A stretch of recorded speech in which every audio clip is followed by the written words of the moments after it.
The room fell silent the moment Donald Trump stormed into the private conference hall. Cameras weren't rolling yet, but everyone felt the pressure shift, like a storm had stepped into the room wearing a suit and a red tie.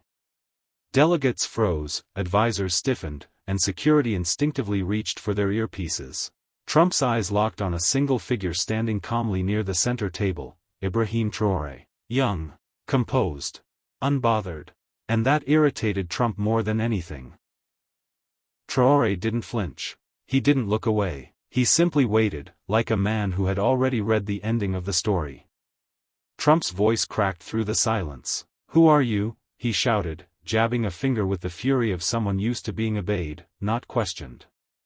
But Traoré didn't move, didn't raise his voice, didn't lower his gaze. Instead, he took one slow breath and stepped forward with the calm certainty of a soldier who had faced real battlefields, not televised ones. "Who am I?" he said quietly, his voice cutting sharper than Trump's shout. Then, with a faint, cold smile. "I'm the man you fear." The words hit the room like a punch. Trump's expression cracked, confusion mixing with anger. Reporters leaned in, sensing history. Advisors froze, unsure whether to intervene or pretend they weren't witnessing the downfall of a political giant. Traoré continued, tone unwavering. "You shout because you expect the world to kneel. But where I come from, we stand even when the earth shakes." Trump scoffed, trying to regain control. "You think you scare me? We built the world you live in." Traoré took another step, closer, steadier, unshaken. "Then why does it tremble when I speak?" A whisper rippled around the room. Trump blinked, caught off guard, not by the words, but by the terrifying confidence behind them. He was staring at a man who feared no flag, no power, no nation. A man outside the script. A man who didn't care about Washington's weight or America's shadow. Traoré folded his arms. "You asked who I am," he said. "I'm the reminder that Africa doesn't answer to fear. It creates it, in the hearts of those who tried to chain us." Trump opened his mouth but nothing came out. The hall was too quiet, the pressure too heavy. Traoré's presence had flipped the power dynamic upside down. Trump wasn't the storm anymore. He was standing in one. Trump clenched his jaw, trying to hide the tremble in his voice as the room's attention drifted away from him and toward Traoré. This wasn't how confrontations usually went. Trump wasn't used to someone standing their ground, especially not with this kind of calm, piercing presence. Traoré didn't just respond, he dismantled. And that made Trump uneasy in a way he couldn't admit out loud. He tried again, louder this time. "You think your little country intimidates me? We're the United States. We decide who rises and who falls." Traoré let out a quiet, almost amused breath. "Your problem," he said, "is that you still think Africa is small. You think we are your audience, not your opposition." The word struck like a challenge thrown at the feet of an empire.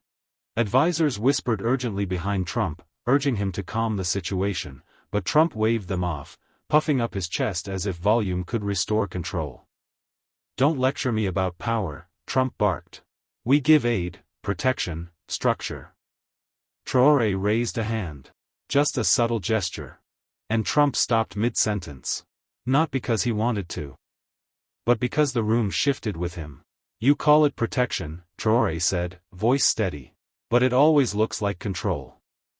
You call it aid, yet the debts last generations. You call it structure, but it's built on our backs." Trump glared, but Traoré didn't slow down. "You ask who I am," he repeated. "I am the generation you didn't expect. I am the voice you cannot silence. I am the Africa that refuses to kneel." A murmur spread through the hall. Some nodded, some looked stunned. But everyone felt it. Trump wasn't arguing with a politician, he was clashing with a force. Trump tried one last jab. "You talk big for someone whose country needs us." Traoré stepped forward, closing the distance. "Need you?" he echoed. "No. What scares you is that we don't." Trump's face tightened. A moment of raw uncertainty flickered across his expression, brief, but real, and Traoré saw it. Everyone did. The young leader leaned in, his voice dropping low enough for only Trump, and all the microphones, to hear. Fear isn't a weakness, Mr. Trump. It's a mirror. And today, you're looking into yours. The hall erupted with whispers, clicks of cameras, and held breaths. Trump looked shaken. Traoré looked unbothered. And the world felt the shift. The tension in the hall had thickened to the point where even seasoned diplomats sat frozen, unsure whether to intervene or simply witness history unfold. Trump straightened his suit jacket, trying to regain his familiar posture of dominance, but Traoré's words lingered in the air like smoke, visible, heavy, impossible to ignore. Trump jabbed a finger toward him. You're overstepping. Leaders like you don't last long. Traoré didn't flinch. Leaders like me, he repeated softly. You mean leaders who refuse to serve foreign interests? Leaders who won't bow to old empires? Yes. You're right. We don't last long, because men like you try to remove us. His voice cut clean through the silence. A few diplomats shifted uncomfortably, because everyone knew it was true. Trump scoffed. You're paranoid. America doesn't waste time on nobodies. Traoré tilted his head. And yet, here you are, shouting at me. Threatened by me. Trump's lips parted, but he couldn't find a quick comeback. Traoré continued. You ask who I am? I am the man whose existence bothers you. Not because of my power today, but because of what I represent for tomorrow. Trump raised a hand as if to stop him. I don't care about your speeches. Africa has always depended on us. Traoré's eyes hardened. Africa was looted, not lifted. And your biggest fear is that we finally understand the difference. Gasps rippled through the room. Traoré wasn't yelling. That made it worse. A calm truth always hits harder than an angry accusation. Trump leaned forward, voice low and sharp. You think you can talk to me like that and walk away? Traoré stepped closer. I already did. The line hit Trump like a slap. His eyes widened in disbelief. The cameras clicked faster. Traoré continued, voice steady, unshaken. You measure power by threats. I measure it by freedom. You try to intimidate nations. Yet your biggest battle is with your own pride. Trump clenched his fists. I made America powerful. Traoré answered immediately. And I will make Africa unbreakable. The room erupted into murmurs again. Diplomats exchanged looks, some impressed, some alarmed. Trump, for the first time in a long time, looked like a man losing control of a room he thought he owned. Traoré turned his back slightly, signaling the conversation was beneath him. Fear me if you want, he said quietly. But understand this, Africa's rise isn't a threat. It's overdue. Trump couldn't stand it anymore. Being ignored was the one thing he could never handle. He slammed his palm onto the table, loud enough to echo through the chamber. You think you can dismiss me? I built an empire. I built a nation. Traoré turned back slowly, controlled, steady, fearless. You built noise, he said. But noise isn't power. Noise fades. A murmur rolled through the diplomats. Trump's face reddened, his jaw tightening as if trying to swallow the humiliation. No one had ever spoken to him this way in a global forum. Not a president. Not a general. And certainly not an African leader he assumed he could steamroll. Trump snapped back, voice cracking with anger. You're nothing without our aid, our military, our investments. Traoré took a single step forward. And yet here I stand, without begging, without bending, without fear. The simplicity of the response made Trump's rage feel childish by comparison. He scrambled for another attack. You need us to survive. Traoré shot back instantly. No. What scares you is that we're learning to survive without you. More gasps. More cameras. More shifting chairs. The world was watching a power dynamic crumble in real time. Trump tried to mock him, but his voice wavered. You talk like you're some kind of revolutionary. Traoré nodded once. I am exactly that. And revolutions don't ask for permission. Trump blinked, caught off guard. Traoré wasn't boasting, he was stating a fact.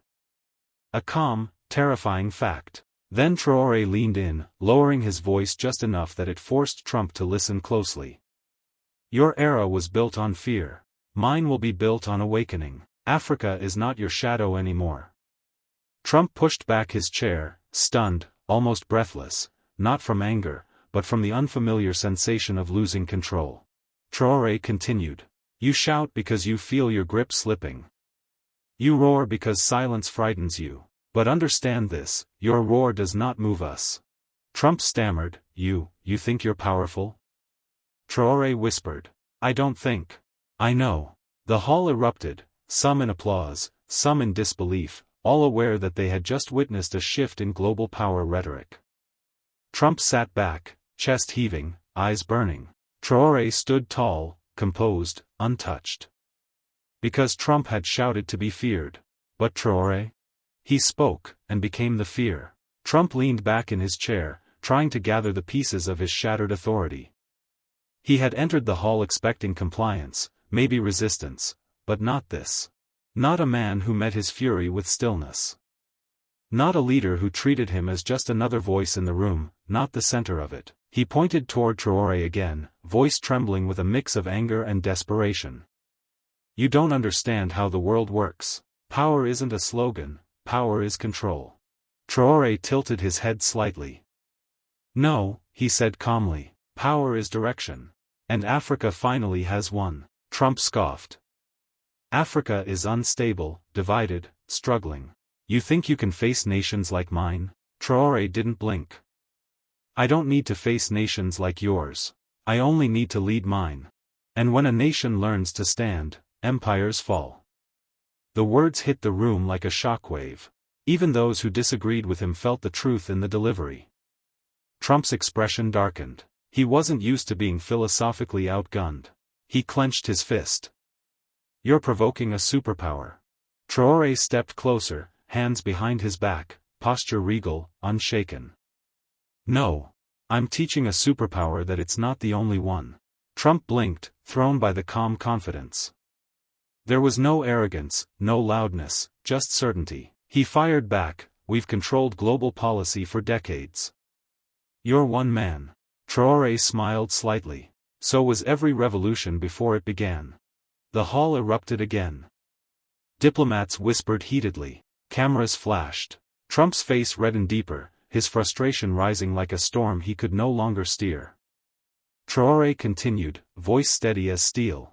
You call yourself a builder of nations. Yet your legacy divides them. I build unity. I build courage. I build the kind of people who stop kneeling. Trump shook his head. You're dreaming. Traoré looked him dead in the eyes. And you are waking up. A sudden silence fell. A silence thicker and heavier than any shout. Trump opened his mouth to respond, but nothing came out this time. Not anger. Not power. Not authority. Traoré slowly turned away, delivering one final line. You asked who I am. I'm the man you fear, because I am the future you can't control. The room absorbed it like thunder. And Trump, for once, sat speechless. The confrontation reverberated through the UN corridors like an earthquake. Reporters raced out of the hall, shouting into cameras. Traoré silenced Trump, and a new global power steps forward. The world outside was already reacting, social feeds exploding with clips of the moment Trump froze under Traoré's gaze. Inside, Trump finally stood, jaw clenched, trying to rebuild the authority that had slipped through his fingers. You think words make you powerful? He growled. Power is influence. And influence is money. We fund. We shape. We decide. Traoré turned back toward him slowly, as if giving him one last chance to understand. No, Mr. Trump. Influence is people. Influence is dignity.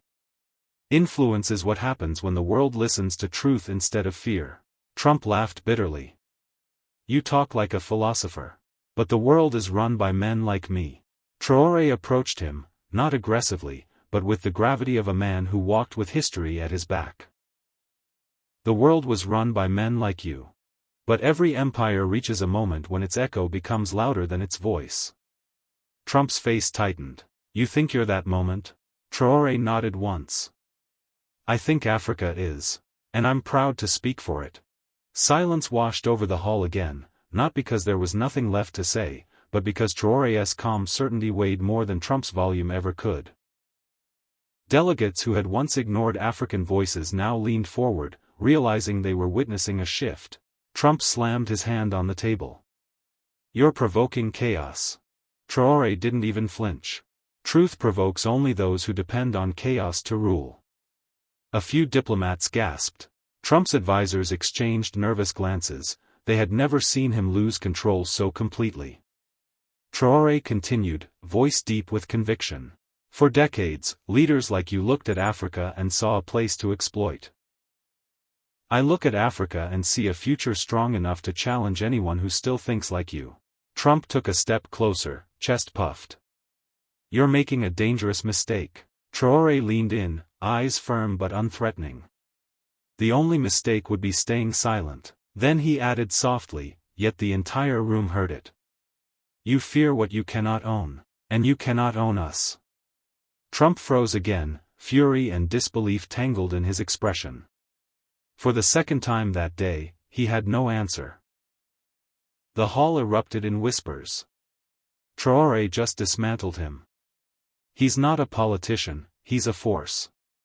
This is history." And Trump knew, they were right. As the tension thickened, UN security quietly shifted positions, not because Traoré posed a threat, but because Trump looked like a man who might explode. His face was flushed, fists tightening and loosening repeatedly as if even his body couldn't decide whether to fight or flee. Traoré stood calm, shoulders steady, presence unshakable. That contrast alone drew every eye in the room. One leader was losing control. The other was becoming the center of it. Trump pointed a trembling finger at him. "You're destabilizing the world order. Do you know what could happen because of your words?" Traoré stepped forward slowly, each footstep echoing like a drumbeat. "Yes. A world where the oppressed finally speak. A world where fear stops guiding foreign policy. A world where Africa stands on its own feet." "You're dreaming," Trump spat. Traoré's voice came smooth, sharp, and devastating. "No. I'm waking up a world you kept asleep." The hall burst into murmurs. A few African delegates nodded proudly. Some Western diplomats looked uncomfortable, shifting in their seats as if the truth had crawled under their skin. Trump tried to regain the upper hand. "You think you're some kind of hero? Heroes don't challenge superpowers. They obey reality." Traoré smirked, calm, confident, almost pitying. "Reality changes, Mr. Trump. And the ones who refuse to evolve end up watching history pass them by." Trump's mouth twisted with frustration. "You don't belong in that seat. You don't belong in this room." Traoré raised an eyebrow. "And yet, here I am, while you struggle to keep up." A wave of laughter rippled through the delegates, not disrespectful, but stunned, impressed, liberated. Trump felt it.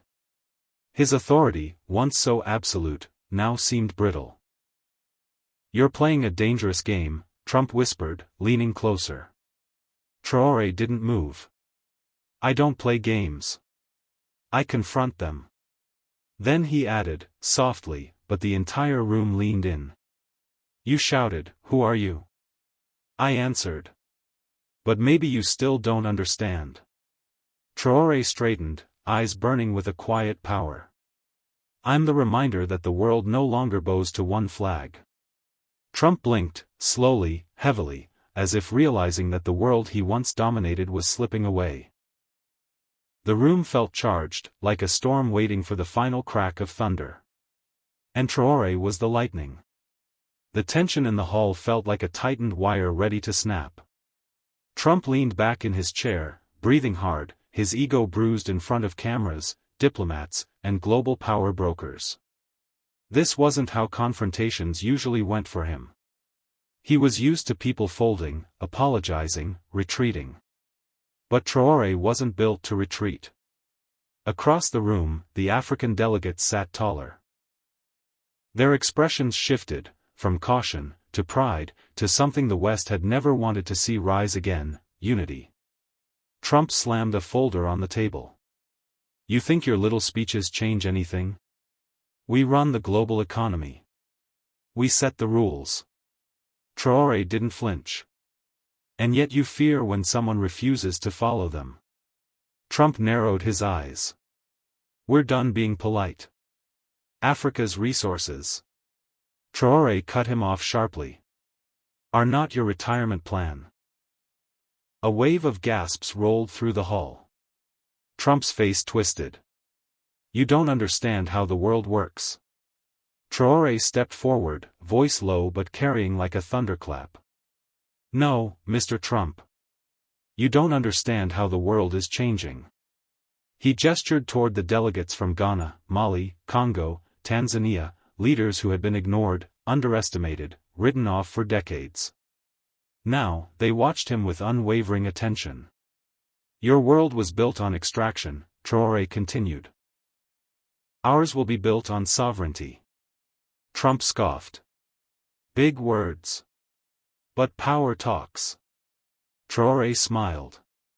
It is talking. You just don't like the language. A Western diplomat tried to intervene, but Trump waved him off, his pride wounded beyond repair. You walk around as if you're some sort of revolutionary, Trump growled. You're a soldier pretending to be a statesman. Traoré shook his head slowly. Wrong. I'm a soldier who became a statesman because the world needed one. The word struck the room like a blow. Even those who disagreed with Traoré couldn't deny the weight of them. Trump rose to his feet, trying to tower over him. You're out of your league. Traoré didn't move. Didn't blink. I outgrew your league the moment I stopped fearing it. The silence that followed was sharp, electric, and undeniable. Trump was realizing something terrifying. This wasn't the Africa of the past. And this wasn't a leader he could intimidate. Traoré stood firm, shoulders squared, eyes steady. In that moment, every camera caught what Trump couldn't hide. Fear. Not of a man. But of a world shifting away from him. The hall felt colder now, not because the temperature had changed, but because Trump's confidence had. His bluster began to fade, replaced by the uneasy silence of a man realizing he was no longer the center of gravity. Cameras zoomed in, capturing every twitch, every pause, every flash of insecurity crossing his face. Traoré, meanwhile, looked like a man carved from stone, steady, patient, unshakable. Trump broke the silence first. You think Africa can stand against us? Against the system we built? Traoré clasped his hands behind his back. We're not standing against your system. We're outgrowing it. Trump's jaw clenched. We built order. We built stability. Traoré tilted his head. You built dependency. There's a difference. That line hit harder than any shout could. Even European diplomats shifted uncomfortably. They knew the truth buried in those words. The old world order was cracking, and Traoré was tapping the fault line with precision. Trump tried to regain control, raising his voice. You're making a big mistake. You don't walk away from the United States. You don't talk to me like that. Traoré's reply was almost gentle. And that made it even more devastating. I'm not walking away from the United States. I'm walking toward a future where our value isn't decided in your boardrooms. Trump threw his hands up. This is insane. You wouldn't even be sitting here if not for us. Traoré's expression hardened. And you wouldn't be panicking if Africa were still on its knees. A few diplomats whispered to each other, others stared straight ahead, pretending not to react. But the shift in the room was undeniable. The balance of power, just for a moment, tilted. Trump stepped closer, frustration burning through his composure. You're dangerous. Traoré nodded calmly. To those who fear equality, yes. The tension spiked again. Cameras, journalists, delegates, everyone leaned in as the confrontation sharpened. You think you're changing the world? Trump demanded. Traoré answered without hesitation. No. I think the world is finally ready to change itself. Trump stared at him, breathing heavily, realizing he had nothing left to throw. No threat. No insult. No dominance. Traoré's next words sliced through the silence. You asked who I am. He paused, letting the weight settle. I'm the man your system hoped would never arrive. Trump blinked. The room froze. Not because Traoré spoke loudly, but because he spoke the truth. The chamber felt different now, charged, reverent, almost historical. Delegates who had entered expecting another display of Western dominance now sat witness to something far larger. A shift in the world's center of gravity. Trump stood rigid, glaring, but even he knew the truth, he had already lost this exchange. Traoré stepped back, giving the room a moment to breathe, then spoke with the calm certainty of a man who didn't need to shout to be heard. You built a world where power meant control, he said, his voice steady. But real power isn't taken. It's earned. Trump scoffed, but the sound trembled. And you think you've earned it? Traoré nodded once. Africa has earned it. Through struggle. Through unity. Through every attempt to silence us. The African delegates lifted their chins. Pride radiated from them like sunlight breaking through storm clouds. Trump tried one last time to regain footing. You're one leader. One nation. You can't change centuries of structure. Traoré smiled, not with arrogance, but with conviction. Centuries end in a single generation.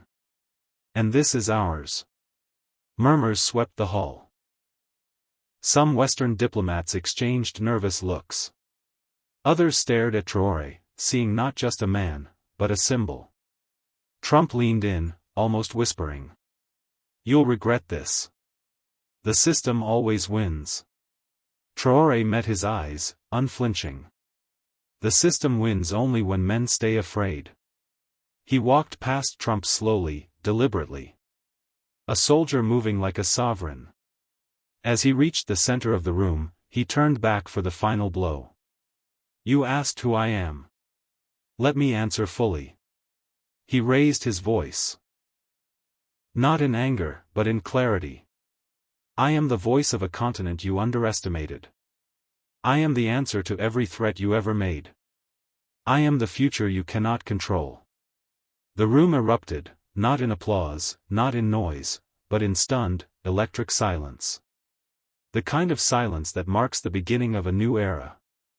Trump stood stiff, eyes darting, unable to hide the realization settling in his bones.